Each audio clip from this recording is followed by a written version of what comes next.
നമസ്കാരം. കേരളപ്പച്ചയിലേക്ക് എല്ലാ പ്രേക്ഷകർക്കും സ്വാഗതം. ഇന്ന് നമുക്കൊപ്പം ഉള്ളത് പ്രവാസി സംഘം സംസ്ഥാനതല വനിതാവേദിയുടെ ജോയിന്റ് കൺവീനറും ഒപ്പം ലോക കേരള സഭാംഗം ശ്രീമതി നന്ദിനി മോഹനാണ്. നമസ്കാരം. നമസ്കാരം.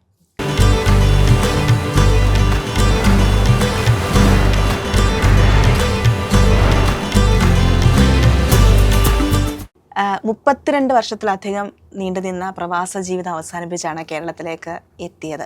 ഒരുപക്ഷെ ആ ഘട്ടങ്ങളിൽ നിരവധി സംഘടനകളുമായി സംയോജിച്ച് പ്രവർത്തിച്ചു, അതിൻ്റെ പ്രതിനിധിയായി മുൻപന്തിയിൽ നിന്ന് അതിനെ നയിച്ചു. അങ്ങനെ നിരവധി മേഖലകളിൽ സജീവമായിരുന്നു. എങ്ങനെയാണ് ആ കാലഘട്ടത്തെക്കുറിച്ച് ഓർക്കുമ്പോൾ പറയാനുള്ളത്? അതൊരു തീരെ പ്രതീക്ഷിക്കാത്തൊരു ടേണിംഗ് പോയിൻ്റാണ് എൻ്റെ ലൈഫിലുണ്ടായിട്ടുള്ളത്. ഞാൻ അങ്ങനെ ഒരു സോഷ്യലി ആക്റ്റീവായിട്ടുള്ളൊരു പേഴ്സണൊന്നും ആയിരുന്നില്ല. പക്ഷേ നമുക്ക് സുനാമിയുടെ ഒരു കാലഘട്ടത്തിൽ സൗദി അറേബ്യ പോലുള്ള സ്ഥലത്തിൽ ആ കാലഘട്ടത്തിൽ നവോദയ പറഞ്ഞ സംഘടനയുണ്ട്. പക്ഷെ അത് പുരുഷന്മാർക്ക് മാത്രമായിട്ട് നിൽക്കുന്നൊരു സംഘടനയായിരുന്നു.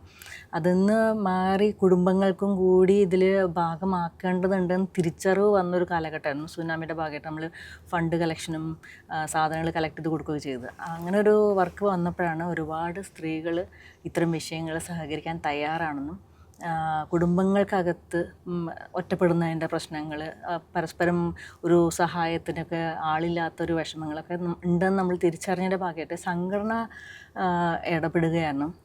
ഒരു കുടുംബവേദി ഉണ്ടാവേണ്ടത് ആവശ്യമാണ്. സൗദി അറേബ്യ പോലുള്ളൊരു പ്രദേശത്ത് ആക്ച്വലി അവിടുത്തെ ഒരു സാമൂഹിക പശ്ചാത്തലം ഒരു പൊതുപ്രവർത്തനത്തിന് പറ്റിയൊരു സാഹചര്യം എന്നായിരുന്നില്ല. ഞങ്ങളൊക്കെ പർദ്ദയൊക്കെ ഇട്ട് നടന്നിരുന്ന ഒരു കാലഘട്ടം കൂടിയായിരുന്നു. പരിപാടികൾ നടത്താൻ പറ്റാത്ത ഒരു കാലഘട്ടം കൂടിയായിരുന്നു. ആ ഒരു സാഹചര്യത്തിലാണ് നമ്മൾ കുടുംബങ്ങൾക്ക് വേണ്ടി കുടുംബങ്ങളുടെ പ്രശ്നങ്ങൾ, അവരുടെ ഉള്ളിലുള്ള മാനസിക പിരിമുറുക്കങ്ങൾ ഒഴിവാക്കുന്നതിനായിട്ടുള്ള സൗഹൃദങ്ങൾക്കുള്ള ഒരിടം ഉണ്ടാക്കുകയും കുട്ടികളുടെ ആക്ടിവിറ്റീസ്, അവർ അച്ഛനമ്മയെ മാത്രം കണ്ടു വളരുന്ന ഒരു സാഹചര്യത്തിൽ സ്കൂള് വീട് എന്നുള്ള ബന്ധത്തിൽ നിന്ന് മാറിക്കൊണ്ട് കുറച്ചുകൂടി സാമൂഹിക ജീവിയായിട്ട് ജീവിക്കാനുള്ള ഒരു പ്രാക്ടീസ് കൊടുക്കുക എന്നുള്ളതിൻ്റെ ഭാഗമായിട്ടുള്ളൊരു ഇടപെടൽ തുടക്കമുണ്ടായത്. അതൊരു വലിയൊരു ചാലഞ്ചിങ് വർക്കായിരുന്നു. പക്ഷേ പിന്നീട് ഞങ്ങൾക്കത് ഒരു എൻ്റെ 2005 ഈ പ്രവർത്തനം തുടങ്ങിയ കാലഘട്ടം തൊട്ടിട്ട് ഈ ഒരു ഇത്രയും കാലഘട്ടത്തിനിടയിൽ ഞാൻ തുടങ്ങി വെച്ചപ്പോൾ വെറും 75 കുടുംബങ്ങളിൽ നിന്നാണ് ഞാൻ തിരിച്ചു പോരുമ്പോൾ ഏകദേശം 6000-6000-ലധികം കുടുംബങ്ങളുടെ ഒരു പ്രാതിനിധ്യം ഞങ്ങൾക്ക് ഉണ്ടായിരുന്നു. ടോട്ടൽ നവോദയ ബാച്ചിലേഴ്സ് അടക്കം ചേർന്നുകൊണ്ട്, ബാച്ചിലേഴ്സ് മീൻസ് കുടുംബമില്ലാതെ താമസിക്കുന്ന പ്രവാസികൾ എല്ലാം ചേർത്തുകൊണ്ട് നമുക്ക് ഏകദേശം 27,000 മെമ്പേഴ്സ്. അത്രയും വലിയൊരു സംഘടനയുടെ ഭാഗമായിട്ട് പ്രവർത്തിക്കുമ്പം സംഘടനയ്ക്ക് പുറത്ത് മറ്റ് പല സംഘടനകളുടെ ഒരു സൗഹാർദ്ദമായിട്ടുള്ളൊരു ഇടവും അവിടെയുണ്ട്. വ്യത്യസ്ത രാഷ്ട്രീയ കാഴ്ചപ്പാടുള്ള ആളുകളാണെങ്കിൽ പോലും അവരുടെ കൂടെയും ഉദ്ദേശലക്ഷ്യം പ്രവാസികളുടെ പ്രയാസങ്ങളുടെ കൂടെ ചേർന്ന് നിൽക്കുക എന്നുള്ളൊരു പ്രവർത്തനം തന്നെയുണ്ട്. സോ ആ ഒരു കാലഘട്ടത്തിൻ്റെ അനുഭവത്തിലൂടെ ഞാനും അറിയാതെ പൊളിറ്റിക്കലി കൂടുതൽ സമൂഹത്തിൻ്റെ കൂടെ ഇൻവോൾവ് ആകുകയായിരുന്നു. പ്രവാസം എനിക്ക് തോന്നുന്നു എന്നെ മാത്രമല്ല, പ്രവാസത്തിൻ്റെ ഭാഗമായി പ്രത്യേകിച്ച് ഇത്തരം പൊതു പ്രവർത്തനത്തിലേക്ക് വരുന്ന ഓരോ ആളുകളെയും ഓരോ കുട്ടികളെയും എങ്ങനെ ഒരു നല്ലൊരു സാമൂഹ്യ ജീവിയായി മാറണം, എങ്ങനെ നമ്മളുടെ മുന്നിലുള്ള വിഷയങ്ങൾ നമ്മൾ കരുതലോടുകൂടി ഏറ്റെടുക്കേണ്ടതുണ്ട്. അവിടെ മതത്തിൻ്റെ അതിർവരമ്പുകളില്ല, ജാതികളില്ല, ഈവൻ രാഷ്ട്രീയത്തിൻ്റെ പോലും വ്യത്യസ്ത രാഷ്ട്രീയങ്ങളുണ്ടെങ്കിൽ പോലും രാഷ്ട്രീയത്തിൻ്റെ വിഷയങ്ങൾ പോലും നമ്മുടെ മുന്നിലൊരു മനുഷ്യൻ്റെ പ്രശ്നം വരുമ്പോൾ നമുക്കത് ഉണ്ടാവുന്നില്ല എന്നുള്ളതാണ് ഒരു വ്യത്യാസം. അപ്പോൾ ആ ഒരു എനിക്ക് തോന്നുന്നു നാട്ടിൽ നിന്ന് കിട്ടിയതിനേക്കാൾ വലിയൊരു, കാരണം ഒരു 30-32 വർഷം വിദേശത്തായതുകൊണ്ട് ഒരു സംഘടനയുടെ ഒരു രീതി അല്ലെങ്കിൽ ഒരു നല്ല ഒരു പൊതുപ്രവർത്തകരുടെ ഒരു വലിയ പഠന കളരി തന്നെയായിരുന്നു എൻ്റെ സംഘടന എനിക്കും എന്നെപ്പോലുള്ള ഒരുപാട് ആളുകൾക്കും. ഞങ്ങളുടെ സംഘടന മാത്രമല്ല കേട്ടോ, ഞാൻ പറയുകയാണെന്ന് വെച്ചാൽ ഇപ്പോൾ ഒരു ലോക കേരള സഭാംഗം എന്നുള്ള നിലയ്ക്കും കൂടി ഞാൻ കാണുമ്പോൾ വിദേശ രാജ്യങ്ങളിൽ എവിടെയൊക്കെ സംഘടനാ പ്രവർത്തനങ്ങൾ നടത്തുന്ന മനുഷ്യരുണ്ടോ ആ മനുഷ്യരൊക്കെയും തന്നെ ഒരു നല്ലൊരു ശതമാനം ഇത്തരം മനുഷ്യരുടെ പ്രശ്നങ്ങളിലേക്ക് ഇറങ്ങി ചെന്നുകൊണ്ട് കൂടുതൽ സാമൂഹ്യ പ്രതിബദ്ധതയുള്ളൊരു സമൂഹത്തെ സൃഷ്ടിക്കുക എന്നൊരു ബോധ്യത്തിൽ പ്രവർത്തിക്കുന്ന ആളുകൾ തന്നെയാണ്. അതുകൊണ്ട് തന്നെ അവർ പൊളിറ്റിക്കലിയാണ് ഏറ്റവും നല്ല പൊതുപ്രവർത്തകരുമാണ്. ഈ 32 ഇത്രയും കാലയളവിൽ സൗദി അറേബ്യ തന്നെ ആയിരുന്നു അല്ലേ? സൗദി അറേബ്യ തന്നെ മാറിയിട്ടില്ല. ഈ ആദ്യം പറഞ്ഞതുപോലെ ഏറെ നിയമങ്ങൾ ശക്തമായൊരു രാജ്യമാണ് സൗദി അറേബ്യ എന്ന് പറയുന്നത്, പ്രത്യേകിച്ച് സ്ത്രീകൾക്ക്. അവിടെ നിന്ന് ഇത്തരത്തിലൊരു മാറ്റം അതിനായി പ്രവർത്തിക്കുന്നു. അത് വളരെ എന്താ ദുഷ്കരം പിടിച്ച ഒരു സ്റ്റെപ്പുകളാണല്ലോ. എങ്ങനെയാണ് അതിന് കൂടുതൽ കാര്യങ്ങൾ പ്രചോദനമായത്? എങ്ങനെ ആരുടെയൊക്കെ ഏതെല്ലാം വിധത്തിലുള്ള പിന്തുണ ലഭിച്ചു? അത് ശരിക്കും പറഞ്ഞു കഴിഞ്ഞാൽ ഞങ്ങളെ ആ ഒരു വഴിയിലേക്ക് പോകാൻ ഞാനൊരു അതിൻ്റെ തുടക്കകാല കമ്മിറ്റിയുടെ നമുക്ക് എപ്പോഴും ഒരു ടീം വർക്കാണല്ലോ എപ്പോഴും എല്ലാ സക്സസിൻ്റെയും പിന്നിലുണ്ടാവുന്നത്. അപ്പോൾ ഞങ്ങളുടെ കൂടെ ആദ്യകാലങ്ങളിൽ പ്രവർത്തിക്കാനുണ്ടായിരുന്ന ഒരു 10-14 കുടുംബങ്ങൾ, അത് പ്രത്യേകിച്ച് സ്ത്രീകൾ തന്നെയാണ് അതിൻ്റെ കൂടെ ഇനീഷ്യേറ്റ് ചെയ്യാനുണ്ടായിരുന്നത്. പ്ലസ് അതിൻ്റെ കൂടെ പുരുഷന്മാരുണ്ടായിരുന്നു. കാരണം സ്ത്രീകളുടെ ഇടയിലേക്ക് ഇറങ്ങിച്ചെല്ലാം സ്ത്രീകൾക്കാണ് ആദ്യം കഴിയുക എന്നുള്ളതുകൊണ്ടാണ് ആ ഒരു വർക്ക് വന്നത്. അപ്പോൾ ഞങ്ങൾ പ്രവർത്തിക്കാൻ തുടങ്ങിയെങ്കിലും അപ്പോൾ ആദ്യമൊക്കെ കുറച്ച് കലാപരിപാടികളും ആക്ടിവിറ്റീസും ഒക്കെയാണ് ഉണ്ടെങ്കിൽ പോലും ഇത് നിൽക്കേണ്ടത് ആവശ്യമാണെന്ന് ബോധ്യപ്പെടുത്തുന്ന ഒരു പ്രവർത്തനമായിരുന്നു. പിന്നെ സൗദി അറേബ്യയുടെ ഡിപ്പോർട്ടേഷൻ സെൻറ്ററിൽ പോകാനുള്ളൊരു അവസരം വന്നത്. സത്യത്തിൽ ആ ഡിപ്പോർട്ടേഷൻ സെൻറ്റർ എന്ന് പറയുന്നത് എന്നെ സംബന്ധിച്ചോളം അത് കേട്ടപ്പം ഭയങ്കര പേടിയാണ് ഉണ്ടാക്കിയത്. കാരണം പ്രവാസത്തിൽ സൗദികളുടെ വീട്ടങ്ങളിൽ ജോലി ചെയ്തിട്ടുള്ള സ്ത്രീകൾ അവിടെ നിന്ന് രക്ഷപ്പെട്ടു ഓടി വന്നവരോ അതല്ലെങ്കിൽ അവർ തിരിച്ച് പോവാൻ, അതായത് പാസ്പോർട്ടിൻ്റെ കാലാവധി കഴിഞ്ഞതും ഇക്കാമ ID കാർഡുകളൊന്നും ഇല്ലാതെ ഇങ്ങോട്ടുള്ള പല തരത്തിൽ ഇഷ്യൂകളായിട്ടുള്ള സ്ത്രീകളെ അതുപോലെ അപ്പോൾ അവരെ ഒന്നിച്ച് കൊണ്ടുവരുന്ന ഒരു ജയിലെന്ന് പറയാൻ പറ്റില്ല, ജയിൽ പോലെ ഒരു സംവിധാനം തന്നെയാണത്. അപ്പോൾ അതിനകത്ത് അവിടേക്കാണ് പിന്നെ നമ്മളോട് സംഘടന പറഞ്ഞത് കുറേ സ്ത്രീകൾ ഇങ്ങനെ കിടപ്പുണ്ട്, പോയി കാണണം. പക്ഷെ അവിടെ പുരുഷന്മാർ കയറാൻ പാടില്ല. അപ്പോൾ നമ്മൾ സ്ത്രീകൾ പോയി കാണണം എന്ന് പറയുമ്പോൾ ഞാനൊക്കെ പൊതുപ്രവർത്തനത്തിൻ്റെ തുടക്കത്തിൽ നിൽക്കുകയാണ്, അറിയാം സൗദി അറേബ്യയിൽ ഇതൊന്നും പറ്റില്ല എന്നാൽ ആ ഒരു സാഹചര്യത്തിൽ ഭാഷയും നമുക്കറിയില്ല. നമ്മൾ അതിനകത്ത് പോയാൽ തിരിച്ച് പുറത്ത് വരുമോ ഇല്ലയെന്ന് പോലും നമുക്ക് ധൈര്യമില്ലാത്തതുകൊണ്ട് ശരിക്കും പറഞ്ഞാൽ ഞാൻ പേടിച്ചിട്ടാണ് പോയത്. എൻ്റെ കൂടെ വേറെ 2-3 പേര് വന്നിട്ടുണ്ടായിരുന്നു. അവസാനം പോയേ പറ്റൂ, വനിതകൾക്കേ പോകാൻ പറ്റുള്ളൂ എന്ന് പറഞ്ഞാൽ നമ്മളവിടെ ചെന്നപ്പോൾ ഏകദേശം ഒരു 50 to 60-70 അടുക്കുള്ള സ്ത്രീകൾ ഒന്നിച്ച് ഇന്ത്യക്കാർ, അതിൽ വ്യത്യസ്ത സ്റ്റേറ്റിൽ നിന്നുള്ള ആളുകളുടെ കുറേ മലയാളികളുണ്ടായിരുന്നു. അവർ സത്യം പറഞ്ഞാൽ നമ്മുടെ എൻ്റെ ജീവിതത്തിലെ ശരിക്കും പറഞ്ഞാൽ പൊതുപ്രവർത്തനത്തിലേക്ക് എന്നെ ഇനി ഞാൻ ചെയ്യേണ്ട വർക്ക് ഇതാണെന്ന് ബോധ്യപ്പെടുത്തിയൊരു പ്രവർത്തനമാണ്. നമ്മളവിടെ വന്നതോടുകൂടി അവർ നമ്മളെ അവിടെ കണ്ടത് അവർക്കൊരു രക്ഷിക്കാൻ എന്താ പറയുക, ഈ വിശ്വാസികളെ സംബന്ധിച്ചിടത്തോളം ഇങ്ങനെ പറയും, ഒരു ദൈവമായിട്ട് മുന്നിൽ ഒരാളെ കൊണ്ടുവന്ന് നിർത്തി എന്ന് പറയേണ്ട അവസ്ഥയാണ് നമ്മളൊക്കെ അവിടെ മുന്നിൽ ചെന്നപ്പോൾ ഉണ്ടായത്. അപ്പോൾ അവർക്ക് അവരുടെ കുടുംബങ്ങളായിട്ട് 1 വർഷവും 2 വർഷവും ഒക്കെ ആയിട്ട് നാട്ടിൽ പോവാത്ത ആളുകൾ അവിടെ ഉണ്ട്. അവർക്ക് വസ്ത്രമില്ല, മാറി മാറ്റാനായിട്ടുള്ള സാധനങ്ങളില്ല, പലർക്കും പല പ്രശ്നങ്ങളാണ്. അപ്പോൾ അവർ നമ്മുടെ മുന്നിൽ നിന്ന് കരഞ്ഞ് ഓരോരുത്തർ സങ്കടങ്ങൾ പറഞ്ഞപ്പോൾ ആരുടെയൊക്കെ സങ്കടങ്ങളാണ് ഞങ്ങൾ കേൾക്കേണ്ടത്, ആരുടെ സങ്കടങ്ങൾക്കാണ് ഞങ്ങൾ ആക്ഷൻ എടുക്കേണ്ടത്, എന്ത് ആക്ഷനാണ് എടുക്കേണ്ടതെന്ന് പോലും അറിയാത്തൊരവസ്ഥയിൽ ഞങ്ങൾ ചെയ്ത ആ സമയത്ത് ജസ്റ്റ് നമ്മുടെ നോക്കിയ ഫോണൊക്കെ ഇറങ്ങിയൊരു കാലഘട്ടമാണ്. അപ്പോൾ ഫോൺ എടുത്തു കൊണ്ടുപോയിട്ട് ഒന്ന് സംസാരിക്കാനായിട്ട് അവരുടെ നാട്ടിലേക്ക് ചിലവർക്കൊക്കെ വിളിച്ച് സംസാരിക്കാനൊരു ചാൻസ് കൊടുത്തു. അത് ആ ഒരു ഇൻസിഡൻ്റ് എന്ന് പറയുന്നത് ജീവിതത്തിൽ ഒരിക്കലും മറക്കാൻ പറ്റില്ല. കരഞ്ഞുകൊണ്ട് നിൽക്കുന്ന സ്ത്രീകളെ കണ്ടത്. അവിടെ നിന്ന് അങ്ങോട്ട് നമ്മൾ ഈ പറഞ്ഞ പോലെ ഓരോ ആളുകളെയും ഡിപ്പോർട്ടേഷൻ സെൻറ്ററിൽ കിടക്കുന്ന ആളുകളെ നാട്ടിലെത്തിക്കാനുള്ളൊരു വർക്ക് ഞങ്ങളും വേറൊരു സംഘടനകളൊക്കെ പലരും പല രീതിയിൽ ചെയ്യുന്നുണ്ട്. പക്ഷേ എന്നിരുന്നാലും അതായിരുന്നു നമ്മുടെ ഒരു തുടക്കം ഉണ്ടായിരുന്നത്. അതോടുകൂടി ഞങ്ങളുടെ കൂടെ ഉണ്ടായിരുന്ന എല്ലാവരും ഇത്തരം വർക്കുകളിൽ തുടർച്ചയായിട്ട് ഉണ്ടാവണം എന്ന് പറയും.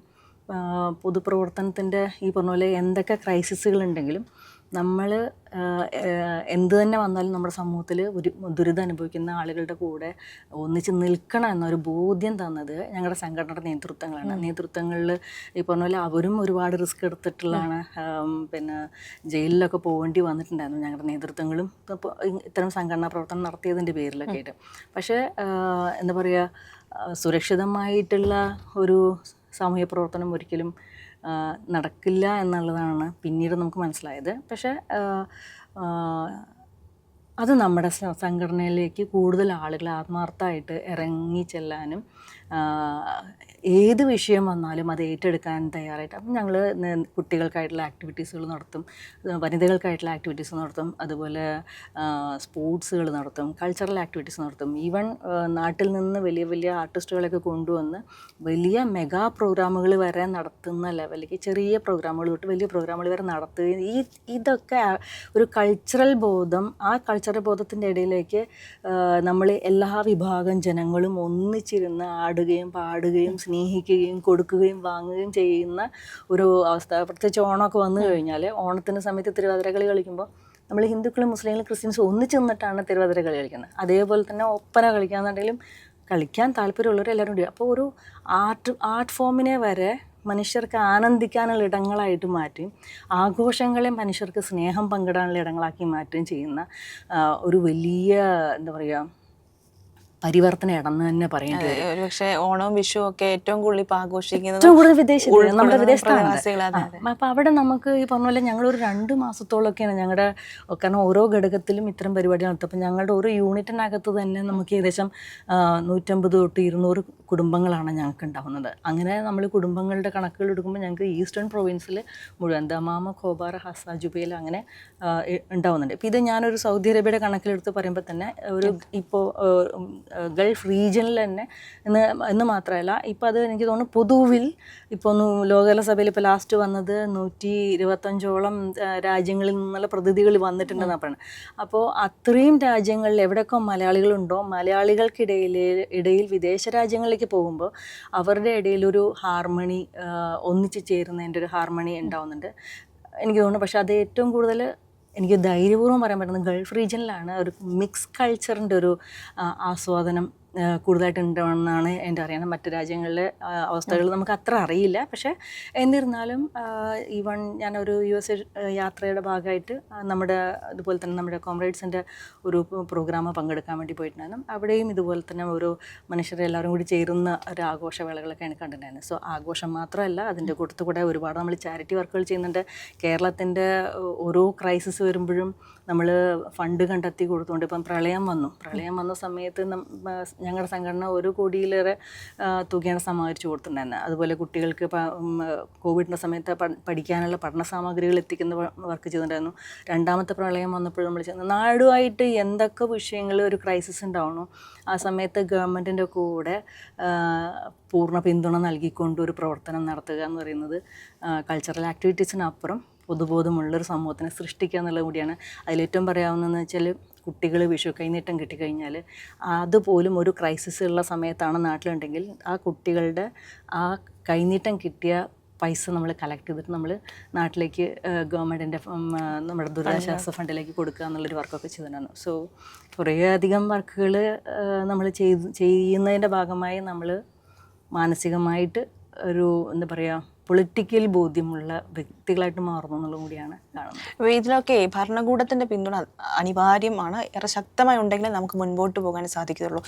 പ്രത്യേകിച്ച് വിദേശകാര്യ മന്ത്രാലയം ആകട്ടെ, ഏത് സ്റ്റേറ്റാണോ ഇപ്പോൾ നമ്മൾ കേരളത്തിലാണെങ്കിൽ സർക്കാരിൻ്റെ പിന്തുണ അത് ഇത്രയും നാൾ അവിടെ സജീവമായി നിന്ന ഇതുകൊണ്ട് തന്നെ പല സർക്കാരുകൾ മാറി വരുന്നു. അവരുടെയൊക്കെയും സമീപനം എങ്ങനെയാണെന്ന് നേരിട്ട് അറിയുകയും ചെയ്ത ഒരു വ്യക്തിയാണ്. അതെങ്ങനെയാണ് നിരീക്ഷിക്കുന്നത്? അത് നമുക്കിപ്പോൾ സംഘടനാ തലത്തിൽ നമ്മൾ ആ പ്രദേശത്ത് നമ്മളൊരു പ്രവർത്തനം നടത്തുമ്പോൾ അവിടെ നമുക്ക് കൃത്യമായിട്ട് ഏത് രാജ്യത്താണോ നമ്മൾ പ്രവർത്തനങ്ങളായിട്ട് നടക്കുന്നത് ആ രാജ്യത്തിൻ്റെ നിയമങ്ങൾ പാലിച്ചു പോവുക എന്നുള്ളത് ബേസിക്കലി ഏതൊരു പ്രവാസിയും ചെയ്യേണ്ട ഒരു ബോധ്യമാണ്. അതൊരു പ്രവർത്തനമാണ്. അത് വളരെയധികം ശ്രദ്ധയോടുകൂടി ആ രാജ്യത്തിൻ്റെ നിയമങ്ങൾക്കനുസരിച്ച് നിൽക്കുക എന്നുള്ളത്. പക്ഷേ നമുക്ക് ഒരു ഭരണത്തിൻ്റെ ഭാഗമായി മുൻകാലങ്ങളിൽ ഒരു ഭരണം, ഇടത് ഭരണമല്ലാതെ മറ്റു ഭരണങ്ങൾ, UDFൻ്റെ ഒക്കെ ഭരണം ഉള്ള സമയത്ത് പോലും സംഘടനാ പ്രവർത്തനങ്ങൾ സജീവമായിട്ട് നിന്നിരുന്നു. പക്ഷേ ഗവൺമെൻറ്റുമായിട്ടുള്ള ഒരു ഇടപെടലുകളിലേക്ക് അധികം ഒരു സാധ്യതകൾ ഉണ്ടായിട്ടില്ല. കാരണം മന്ത്രിമാരൊക്കെ വിദേശ രാജ്യങ്ങളിലേക്ക് വരും പോവുകയൊക്കെ ചെയ്യുന്നുണ്ടെങ്കിലും പ്രവാസികളുടെ ശബ്ദങ്ങളെ കേൾക്കുന്ന ഒരവസ്ഥ ഉണ്ടായിട്ടില്ല എന്നാണ് എൻ്റെ ഒരു വിലയിരുത്തൽ. കാരണം ഞാനൊരു 2005 തൊട്ടിട്ട് പ്രവർത്തനം തുടങ്ങിയതാണ്. അപ്പോൾ ആ കാലഘട്ടങ്ങളിൽ ഈ ഭരണം ഇടതും വലതും മാറി പോകുന്നുണ്ടെങ്കിലും മന്ത്രിമാരൊക്കെ വന്നു പോകുന്ന അവസ്ഥകൾ ഉണ്ടാകുന്നുണ്ട്. എല്ലാ ഗൾഫ് രാജ്യങ്ങളിലേക്കും വന്നു പോകുന്നുണ്ട്. പക്ഷേ ഒരു കൃത്യമായ ഇടപെടലുകൾ ആ മുൻകാലങ്ങളിൽ ഉണ്ടായിട്ടുണ്ടായിരുന്നില്ല. പക്ഷേ ഈ കഴിഞ്ഞ ഒരു 10 വർഷത്തിൻ്റെ ഉള്ളിലൊരു വിലയിരുത്തൽ എടുത്തു കഴിഞ്ഞ് കഴിഞ്ഞാൽ എനിക്ക് പറയാൻ പറ്റും. അതിൻ്റെ ഇടയിൽ കൂടെ വേറൊന്നുകൂടി പറയട്ടെ. നമുക്ക് ഇപ്പം കേന്ദ്ര ഗവൺമെൻറ്റിൻ്റെ ഒരു ഇടപെടൽ എന്ന് പറയുന്നത് നമുക്ക് ഏറ്റവും കൂടുതൽ നമ്മുടെ ഫ്ലൈറ്റിൻ്റെ വിഷയങ്ങളിൽ നമുക്ക് അത് കാലങ്ങളോളം അത് ഇൻക്രീസായി പോവാന്നല്ലാതെ ഒരു കാരണവശാലും ടിക്കറ്റിൻ്റെ റേറ്റുകളിൽ കുറവ് വരുന്നില്ല. അത് പലപ്പോഴായിട്ട് നമ്മൾ ലോകകേരള സഭയിൽ ഉന്നയിച്ച വിഷയമാണ്. CM അതിന് നമുക്ക് കൃത്യമായ മറുപടികളും തന്നിട്ടുണ്ടായിരുന്നു.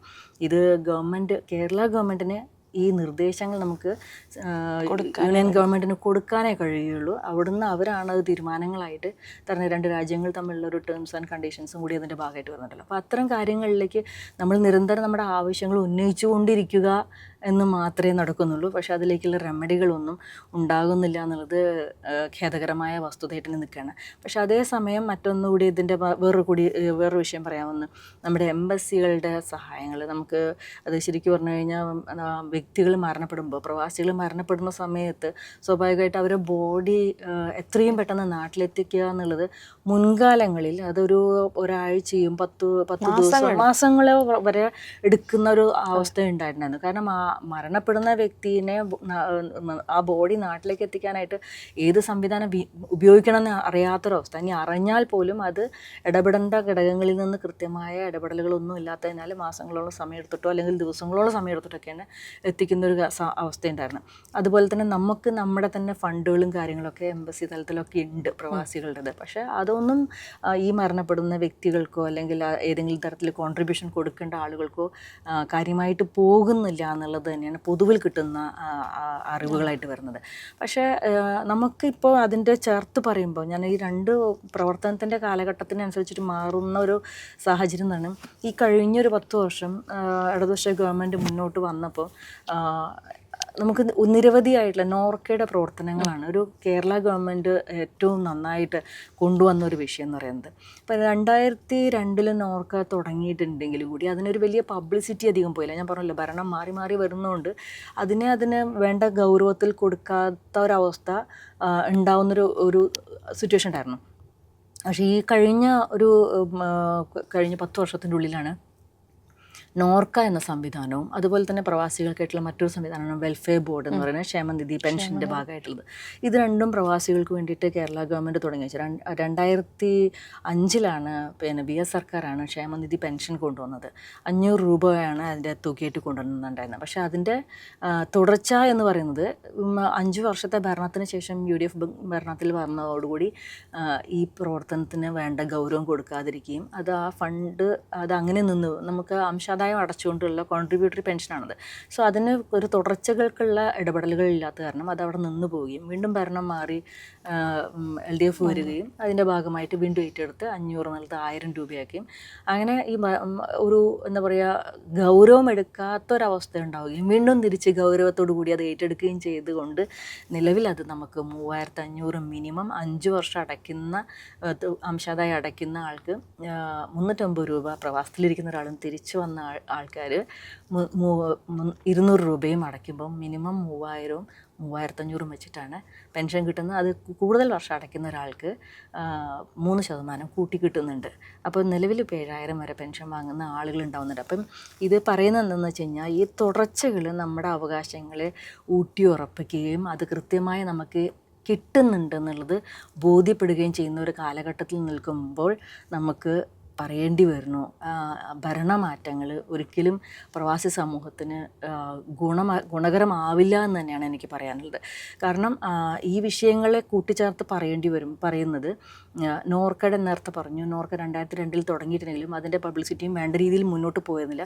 പക്ഷേ ഈ റീസെൻറ്റ് 10 വർഷത്തിൻ്റെ ഉള്ളിലാണ് അത് കൂടുതൽ ജനകീയമായിക്കൊണ്ട് അതിൻ്റെ ആനുകൂല്യങ്ങൾ എല്ലാവർക്കും കിട്ടുന്ന രീതിയിൽ വന്നിട്ടുണ്ടായിരുന്നത്. അപ്പോൾ ഏകദേശം 25-30ഓളം പദ്ധതികളാണ് നോർക്ക മുഖാന്തരം വരുന്നത് എന്നുള്ളത് ഈവൻ ഞാൻ പോലും അറിഞ്ഞത് ഞാൻ ലോക കേരള സഭയുടെ ഭാഗമായിട്ട് വന്നപ്പോൾ. ഞങ്ങൾ സംഘടനാ പ്രവർത്തനം ചെയ്യുന്നുണ്ട്, പ്രവാസികൾക്ക് വേണ്ടി കുറേ കാര്യങ്ങളൊക്കെ ചെയ്യുന്നുണ്ടെന്നുണ്ടെങ്കിൽ അത് ആ പ്രദേശത്തെ പ്രവർത്തനങ്ങളായിട്ടാണ് മുന്നോട്ട് പോകുന്നത്. പക്ഷേ ഗവൺമെൻറ് തലത്തിൽ നമുക്ക് ഇത്തരം ആനുകൂല്യങ്ങൾ ഉണ്ട് എന്നുള്ളത് ഒരു ലോക കേരള സഭ എന്ന് പറയുന്ന സംവിധാനം വന്നതോടുകൂടിയാണ്. അപ്പോൾ അതിൻ്റെ ഭാഗമായിട്ട് ഈ നോർക്കയുടെ പദ്ധതികളും വെൽഫെയർ ബോർഡിൻ്റെ പദ്ധതികളും കൂടുതൽ ജനകീയമാക്കപ്പെടുകയും അത് കൂടുതൽ ആളുകളിലേക്ക് അതിൻ്റെ ആനുകൂല്യങ്ങൾ എത്തിക്കാൻ കഴിയുകയും ചെയ്തിടത്താണ് ലോക കേരള സഭ എന്ന് പറയുന്ന ഈ സംവിധാനത്തിനെ UDFൻ്റെ പ്രതിപക്ഷം അവർ റിജക്റ്റ് ചെയ്ത് നിന്നിട്ടുണ്ടായിരുന്നത്. ഇത് 2018 രണ്ട് കൂട്ടരും ഒന്നിച്ച് നിന്നുകൊണ്ടാണ് ചെയ്തതെന്നുണ്ടെങ്കിൽ അത് തീർച്ചയായിട്ടും ഉൾക്കൊള്ളാവുന്ന ഒരു ഫാക്ടറാണ്. കാരണം പ്രവാസികളെ സംബന്ധിച്ചിടത്തോളം രാഷ്ട്രീയത്തിനപ്പുറം പ്രവാസികളുടെ പ്രയാസങ്ങളാണുള്ളത്. ആ പ്രയാസങ്ങൾക്ക് ഭരണങ്ങൾ മാറി മാറി വന്നാലും അവർക്ക് സപ്പോർട്ടാകുന്ന തരത്തിലുള്ള ഒരു ഇടപെടലുകളാണ് വരേണ്ടത്. അപ്പോൾ അത് കൃത്യമായിട്ട് രണ്ട് കൂട്ടരും പഠിക്കേണ്ട വിഷയങ്ങളുണ്ട്. പ്രവാസികളുടെ പ്രയാസങ്ങൾ എന്താണെന്നുള്ളത് 2018 രണ്ട് കൂട്ടരും ഇത്തരം വിഷയങ്ങളെ കാണുന്നൊരവസ്ഥ ഉണ്ടായിരുന്നു. പക്ഷേ 2020, 2022, 2024 കാലഘട്ടങ്ങളിൽ കൃത്യമായിട്ട് പ്രതിപക്ഷം അതിൽ നിന്ന് വിട്ടു നിൽക്കുകയും ഈ പദ്ധതികളുടെ നോർക്ക വഴി നടപ്പിലാക്കുന്ന പദ്ധതികളെക്കുറിച്ച് അതിനൊരു പിന്തുണ നൽകാതിരിക്കുകയും ചെയ്യുമ്പോൾ വലിയൊരു വിഭാഗം പ്രവാസി സമൂഹം കാണേണ്ട ഒരു വസ്തുത എന്ന് പറയുന്നത് നമ്മുടെ പ്രവാസികളെ ചേർത്ത് പിടിക്കുന്ന ഒരു സംവിധാനം ഈ കേരളത്തിൽ മാത്രം കൊണ്ടുവരുമ്പോൾ ഭരണങ്ങൾ മാറുകയാണെങ്കിൽ പോലും അത് നമ്മുടെ ഉത്തരവാദിത്തമാണ്, ഇത് ഏറ്റെടുത്തുകൊണ്ട് പ്രവാസികൾക്ക് ഈ ആനുകൂല്യങ്ങൾ നടപ്പിലാക്കി കൊടുക്കാൻ ബാധ്യസ്ഥരാണ് എന്ന ഒരു കാര്യം കാണുന്നതിന് മാറിക്കൊണ്ട് ഇതിനെ റിജക്റ്റ് ചെയ്ത് നിൽക്കുന്നതോടുകൂടി അവരെ വിശ്വസിച്ച് നിൽക്കുന്ന ഒരു വലിയ സമൂഹമുണ്ട്, ആ രാഷ്ട്രീയത്തിനെ വിശ്വസിച്ച് നിൽക്കുന്ന വലിയ സമൂഹമുണ്ട്. അവർക്ക് പോലും ഇത്തരം ആനുകൂല്യങ്ങളെ കിട്ടാതിരിക്കുകയോ അല്ലെങ്കിൽ അതിൻ്റെ തുടർച്ചകൾക്ക് സാധ്യതകൾ ഇല്ലാതിരിക്കുന്ന ഒരവസ്ഥയാണ് ഉണ്ടാകുന്നത്. ഇപ്പോൾ ഈ 2026 നടന്ന ലോകകേരള സഭയിൽ അതിന് മുൻകാലങ്ങളിൽ നടന്ന സമയത്ത് അവരുടെ സംഘടനകളുടെ പ്രതിനിധികൾ പങ്കെടുത്തിരുന്നു. അപ്പോഴും നമുക്ക് മനസ്സിലാക്കാം, ഓക്കെ, അവരുടെ ആളുകൾക്കെല്ലാം ഇത്ര ആനുകൂല്യങ്ങൾ ലഭിക്കുന്നുണ്ടെന്നല്ല. പക്ഷേ ഇത്തവണ അവരോട് പോലും പങ്കെടുക്കണ്ട എന്നുള്ള നിർദ്ദേശത്തോടു കൂടിയാണ് പോയിട്ടുള്ളത്. അപ്പോൾ സ്വാഭാവികമായിട്ടും പ്രവാസികളുടെ പ്രയാസങ്ങളെക്കാളേറെ രാഷ്ട്രീയത്തിന് പ്രാധാന്യം കൊടുക്കുമ്പോൾ നിഷ്കളങ്കരായിട്ടുള്ള എൻ്റെ കുടുംബത്തിലുള്ളൊരു മുഴുവൻ കോൺഗ്രസ് ആയിരുന്നു അല്ലെങ്കിൽ BJP ആയിരുന്നു, അതുകൊണ്ട് ഞാനും അതായി എന്ന രാഷ്ട്രീയ ബോധ്യത്തിനപ്പുറം നിഷ്കളങ്കമായിട്ട് ആ രാഷ്ട്രീയത്തിൻ്റെ ഭാഗമായി നിൽക്കുന്ന ആളുകൾക്ക് ഈ ഒരു റിജക്ഷൻ്റെ ഭാഗമായിട്ട് മാറുമ്പോൾ ഭരണം മാറണം എന്ന് ആഗ്രഹിക്കുമ്പോൾ ഉണ്ടാകാൻ പോകുന്നൊരു ഭവിഷ്യത്ത് എന്ന് പറയുന്നത്, ഞാൻ എല്ലായിടത്തും പറയുന്നൊരു വിഷയമാണ്, ക്ലാസ്സിൽ അറ്റൻഡ് ചെയ്യേണ്ട ഒരു കുട്ടി ക്ലാസ് അറ്റൻഡ് ചെയ്യാതിരുന്നു കഴിഞ്ഞാൽ പിന്നീട് ആ കുട്ടിക്ക് അതിനോട് ബന്ധപ്പെട്ടിട്ട് കൃത്യമായിട്ട് അതിൻ്റെ ഒരു ഫീഡ്ബാക്ക് കൊടുക്കാൻ ബുദ്ധിമുട്ടുണ്ടാവില്ല. അത്തരം ഒരു അവസ്ഥ ഉണ്ടാവുമെന്നാണ് എനിക്ക് കാണാൻ കഴിയുന്നത്. അപ്പം സ്വാഭാവികമായിട്ടും പ്രവാസികളുടെ വിഷയങ്ങൾ ഇത് ഒരു നിയമസഭയ്ക്കകത്തായാലും പാർലമെൻറ്റിനകത്തായാലും ഭരണപക്ഷവും പ്രതിപക്ഷവും ഒന്നിച്ചിരുന്നുകൊണ്ടാണ് നമ്മുടെ നാടിൻ്റെ പ്രശ്നങ്ങൾ ചർച്ച ചെയ്യുകയും അതിലേക്ക് പുതിയ പുതിയ കാര്യങ്ങൾ മുന്നോട്ട് കൊണ്ടുപോവുകയും ചെയ്യുന്നത്. പക്ഷേ ഇവിടെ നേരെ തിരിച്ച് ഭരണപക്ഷം പ്രതിപക്ഷം ഒന്നിച്ചിരിക്കുന്നൊരു വേദിയിൽ പ്രവാസികൾ വന്നു എന്ന ഒരു അഡീഷണൽ വിഷയം മാത്രം നിൽക്കുന്നിടത്താണ് പ്രവാസികളുടെ വാക്കുകളെ കേൾക്കാൻ തയ്യാറാകാത്ത രീതിയിലുള്ളൊരു നടപടി ഉണ്ടായിട്ടുള്ളത് എന്നുള്ളത് ഖേദകരമാണ്. പ്രവാസികളോട് ചെയ്യുന്ന ഏറ്റവും വലിയ ഒരു സങ്കടമാണ്. അല്ല, ഈ ലോക കേരള സഭ തന്നെയാണ് ഏറ്റവും പ്രധാനമായി എടുത്തു പറയേണ്ട വിഷയം. അത് സംബന്ധിച്ച് പ്രതിപക്ഷം പറഞ്ഞു തട്ടിപ്പ് വെട്ടിപ്പ്, സർക്കാരിന് ഇടപെടാൻ അല്ലെങ്കിൽ ഇടതുപക്ഷം അതിനെ അവരുടെ ലാഭത്തിന് വേണ്ടി യൂസ് ചെയ്യുന്നു, അങ്ങനൊക്കെ നിരവധി ആക്ഷേപങ്ങൾ വരുന്നു. പക്ഷെ അപ്പോഴും പ്രവാസികളെ സംബന്ധിച്ച് വലിയൊരു ആശ്വാസ ഘടകമാണ് ഇത് എന്നവരുടെ പ്രതികരണം കേൾക്കുമ്പോൾ അറിയാം. ഈ പ്രധാനമായും കുടിയേറ്റ പ്രശ്നം, പ്രവാസ ജീവിതം അവസാനിപ്പിച്ച് തിരികെ വരുന്നവരിലൊക്കെ അനുഭവിക്കുന്ന നിരവധി ഇഷ്യൂസ് ഉണ്ട്. അതിനൊക്കെ പരിഹാരം കാണാൻ ഈ ചർച്ചകൾ, ഈ ഇങ്ങനൊരു വേദി ഉള്ളപ്പോൾ സാധ്യമാകുന്നു. നിരവധി കാര്യങ്ങൾ അവിടെ ഉണ്ടാകുന്നു. ഇപ്പോഴും നിങ്ങൾ ഇനിയും നേരിടുന്ന പ്രശ്നങ്ങളുണ്ടല്ലോ, അവ സംബന്ധിച്ച് ഒരു തീരുമാനം അല്ലെങ്കിൽ അതിനൊരു പരിഹാരം എന്താണ് ഉദ്ദേശിക്കുന്നത്? ഇപ്പം നമ്മളിപ്പോൾ ഓൾറെഡി ഇപ്പോൾ ഈ കഴിഞ്ഞ ലോകകേരള സഭയിലും കൂടി നമ്മളുടെ പ്രശ്നങ്ങൾ ഓരോരോ വിഷയങ്ങളും നമ്മൾ എടുത്ത് പ്രവർത്തനത്തിൻ്റെ ഭാഗമാണ്. ഇപ്പോൾ ഞാനൊരു പ്രവാസി സംഘത്തിൻ്റെ പ്രവർത്തകയും കൂടിയാണ്. നാട്ടിലേക്ക് തിരിച്ചു വന്നതിൻ്റെ ഭാഗമായിട്ട് പ്രവർത്തനത്തിൻ്റെ ഭാഗമായി നിൽക്കുമ്പോൾ നമുക്കറിയുന്നുണ്ട് നിലവിൽ നമുക്ക് കിട്ടിക്കൊണ്ടിരിക്കുന്ന ആനുകൂല്യങ്ങളും സഹായങ്ങൾക്കും അപ്പുറം ഇനിയും ഒരുപാട് കാര്യങ്ങൾ നമുക്ക് പ്രവാസികളുടെ വിഷയങ്ങളിലേക്ക് ഇടപെടാനുണ്ട് എന്നുള്ളതിൻ്റെ ഭാഗമായിട്ടാണ് ഇന്ന് കൂടിയ പഠന കോൺഗ്രസ്സിലേക്ക് നമ്മൾ കൂടുതൽ നിർദ്ദേശങ്ങളും കൂടി കൊടുത്തിട്ടുള്ളത്. അപ്പോൾ ആ വിഷയങ്ങളിലേക്ക് പോകുമ്പോഴും ഈ പറഞ്ഞ പോലെ വലിയൊരു വിഭാഗം സ്ത്രീ സമൂഹത്തിൻ്റെ ഹൈലി എഡ്യൂക്കേറ്റഡ് ആയിട്ടുള്ള സ്ത്രീകൾ ജോലി ചെയ്യാതെ, കാരണം ഭർത്താവ് വിദേശത്ത് പോകേണ്ടി വന്നുകൊണ്ട് ഇവിടെ നാട്ടിൽ കുട്ടികളെ നോക്കാൻ വേണ്ടി നിൽക്കുന്ന സാഹചര്യങ്ങൾ ഉണ്ടാവുന്നുണ്ട്. ഈ സ്ട്രഗിളിൻ്റെ ഇടയിലും ജോലിക്ക് പോകുന്നവരുമുണ്ട്, പോകാൻ പറ്റാതിരിക്കുന്നവരുണ്ട്. കാരണം വയ്യാത്ത അച്ഛനും അമ്മയുണ്ട്, കുട്ടികളുണ്ട്. അപ്പോൾ അത്തരം സ്ത്രീകളുടെ വിഷയങ്ങളും അവരുടെ റെപ്രസെൻ്റ് ചെയ്യുന്നതും ഒക്കെ തന്നെ വരും ദിവസങ്ങളിൽ നമ്മൾ കൂടുതൽ ഗൗരവമായിട്ട് ഏറ്റെടുക്കേണ്ടതാണ്. കാരണം ഏറ്റവും കൂടുതൽ ഗ്രാജുവേഷൻ കഴിയുമ്പോൾ ഏറ്റവും കൂടുതൽ ഹൈലി ക്വാളിഫൈഡ് ആയി പോകുന്നത്, അങ്ങനൊരു അഡ്രസ്സ് ചെയ്യപ്പെടുന്നത് പെൺകുട്ടികളാണ്. പക്ഷേ ഒരു വിവാഹശേഷം കുടുംബത്തിനെ നോക്കുക എന്നൊരു ഫോക്കസിൻ്റെ ഭാഗമായിട്ട് മാറുന്ന വലിയൊരു വിഭാഗം ഇത്തരം എഡ്യൂക്കേഷൻ കഴിഞ്ഞിട്ടും ഒന്നും ചെയ്യാതിരിക്കുമ്പോൾ നമുക്ക് ഇപ്പോൾ ഗവൺമെൻറ്റിൻ്റെ പുതിയ കാര്യങ്ങളൊക്കെ വരുന്നുണ്ട്. വർക്ക് ഫ്രം ഹോമും അതുപോലെ വർക്ക് നിയർ ഹോം എന്നൊക്കെ പറഞ്ഞ പുതിയ പദ്ധതികളൊക്കെ വരുന്നുണ്ട്. അപ്പോൾ ഇത്തരം ഹൈലി എഡ്യൂക്കേറ്റഡ് ആയിട്ടുള്ള കുട്ടികൾക്ക് ജോലി ചെയ്യാനായിട്ട് സംവിധാനങ്ങൾ ഒരുക്കുകയാണെങ്കിൽ തീർച്ചയായിട്ടും അവരുടെ വീട്ടിലിരിക്കുന്ന സമയങ്ങൾ പോലും അവർക്ക് അവരുടെ വർക്കിനുള്ള സാഹചര്യങ്ങൾ ഉരുത്തിരിഞ്ഞു വരുന്നതാണ്. അപ്പോൾ സാമ്പത്തികമായിട്ട് നമ്മുടെ റെമിറ്റൻസ്, പ്രവാസികളുടെ റെമിറ്റൻസ് ഏറ്റവും കൂടുതൽ വരുന്നതെല്ലാം കണക്കിലാക്കുമ്പോൾ തന്നെ സ്ത്രീകളുടെ കൂടി കോൺട്രിബ്യൂഷൻ ഉണ്ടാകുമ്പോൾ സ്വാഭാവികമായിട്ടും കുടുംബത്തിൻ്റെ ഒരു ഹാർമണിയിൽ പ്രശ്നങ്ങൾ ഒഴിവായി കിട്ടും. മറ്റേത് ഒരാൾ ഒറ്റയ്ക്ക് വർക്ക് ചെയ്ത് ഒരു മണി ഇങ്ങോട്ട് നാട്ടിലെത്തിക്കുകയും അത് കുടുംബത്തിലെല്ലാം മാനേജ് ചെയ്ത് പോവുക എന്ന് പറയുന്നത് വലിയൊരു കഷ്ടമുള്ള കാര്യമാണ്. അപ്പോൾ ഇത്തരം കാര്യങ്ങളിൽ ഓരോരുത്തർക്കും അവരവരുടെ എഡ്യൂക്കേഷൻ അനുസരിച്ചിട്ട് അവരവരുടെ എബിലിറ്റിക്ക് അനുസരിച്ചിട്ടുള്ള ജോലികൾക്കുള്ള സാധ്യതകൾ പരിസരങ്ങളിലോ വീട്ടിലിരുന്നു കൊണ്ടോ ഒക്കെ നൽകാനൊരു സാഹചര്യം വരികയാണെങ്കിൽ കൂടുതൽ ഒരു എന്താ പറയുക, ഒരു തുല്യതയുടെ ഒരു ലോകം, ഒരു സമത്വം പാലിക്കപ്പെടുന്ന ഒരു ലോകമൊക്കെ സൃഷ്ടിക്കാൻ കഴിയും. നമ്മുടെ ഇപ്പോൾ കഴിഞ്ഞ കേരള പഠന കോൺഗ്രസിൻ്റെ ഭാഗമായിട്ട്, അന്താരാഷ്ട്ര പഠന കോൺഗ്രസിൻ്റെ ഭാഗമായിട്ട് വന്ന വിഷയങ്ങളൊക്കെ പറയുന്നത് വളരെ അത്ഭുതം തോന്നുകയാണ്. കാരണം 10 വർഷം കൊണ്ട് കേരളത്തിൽ ഉണ്ടാക്കിയെടുത്ത ഒരുപാട് നല്ല മാറ്റങ്ങൾ, ആ മാറ്റങ്ങളുടെ കൂട്ടത്തിൽ ഇനിയും കൂടുതൽ മാറ്റങ്ങൾക്ക് വേണ്ടിയിട്ട് 20,000-ലധികം ആളുകളെ ചർച്ച ചെയ്തുകൊണ്ട് അതിൽ ഇപ്പം നമ്മുടെ 2 ദിവസം കൊണ്ട് നടന്നത് ഏകദേശം 46ഓളം വിഷയങ്ങളാണ് സെമിനാറാക്കി എടുത്തിരിക്കുന്നത്. 4 സിമ്പോസിയങ്ങളാണ് ഉണ്ടായിട്ടുള്ളത്. അപ്പോൾ ഇതൊക്കെ പഠന വിഷയങ്ങളാക്കി എടുത്തുകൊണ്ട് പൊതുസമൂഹത്തിലെ വ്യത്യസ്ത മേഖലകളിൽ ഏറ്റവും മികച്ച രീതിയിൽ പ്രവർത്തിക്കുന്ന ആളുകളുടെ കാഴ്ചപ്പാടുകൾ, ആ ആളുകളുടെ കാഴ്ചപ്പാടെന്ന് പറയുന്നത് അവർ നിൽക്കുന്ന മേഖലകളിൽ നിന്ന് കിട്ടുന്ന അവരെ പോലെ തന്നെ തുല്യമായി പ്രവർത്തിക്കുന്ന ഒരുപാട് മനുഷ്യർ നമ്മുടെ നാട്ടിലുണ്ട്. അവരുടെ പ്രതിനിധി എന്നുള്ള നിലയ്ക്ക്, ഇപ്പം ഞാനൊക്കെ വന്നത് എൻ്റെ കൂടെ പ്രവർത്തിക്കുന്ന ഒരുപാട് നന്നായി പ്രവർത്തിക്കുന്ന പ്രവർത്തകരുടെ ഒരു പ്രതിനിധി എന്നുള്ള നിലയ്ക്കാണ് ഞാൻ വന്നിരിക്കുന്നത്. അപ്പോൾ നമുക്ക് ഇത്തരം വിഷയങ്ങളൊക്കെ തന്നെ ഇവിടെ ഗവൺമെൻറ്റിൻ്റെ ശ്രദ്ധയിലേക്ക് കൊടുക്കാൻ കഴിയുമ്പോൾ ഭാവിയിൽ ഇനിയും ഈ ഗവൺമെൻറ് ഒരു നവകേരള നിർമ്മിതിയുടെ അടുത്തൊരു വേർഷൻ, ഒരു വിജ്ഞാന കേരളം എന്ന ഒരു കാഴ്ചപ്പാടിലേക്ക് എത്തിക്കാനുള്ള വലിയ പ്രവർത്തനങ്ങളാണ് മുന്നോട്ട് പോയിക്കൊണ്ടിരിക്കുന്നത്. അപ്പോൾ നമുക്കൊക്കെ എല്ലാവർക്കും വലിയ വലിയ ഉത്തരവാദിത്തങ്ങളാണ് ഉണ്ടാവുന്നത്.